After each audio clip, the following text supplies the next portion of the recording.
అక్క, ఎలా ఉన్నావు? ఈ మాట నేను నిన్నడగాలి.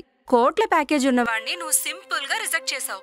ఫారెన్ లో సెటిల్ అయ్యాడు, మంచి లైఫ్ వస్తుందని చెప్పినా వాణ్ణి ఒక్క నిమిషం కూడా ఆలోచించకుండా వద్దు అనేసావు. అలాంటిది ఈ రోజు వీడు నిన్ను రిజెక్ట్ చేశాడా? అదేంటక్క, రాలేదు అంటే ఇష్టం లేదు అనుకోవడమేనా?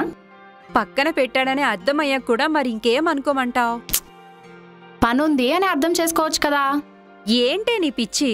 సాఫ్ట్వేర్ లో టాప్ పొజిషన్ లో ఉన్నవాడి గురించి కూడా ఇంత పాజిటివ్ గా నువ్వు ఆలోచించలేదు. అలాంటిది సినిమా డైరెక్టర్ అవుతానని ఇండస్ట్రీలో అదృష్టాన్ని వెతుకుంటూ వచ్చిన వాడి గురించి ఇంత పాజిటివ్ గా ఎందుకు ఆలోచిస్తున్నావు?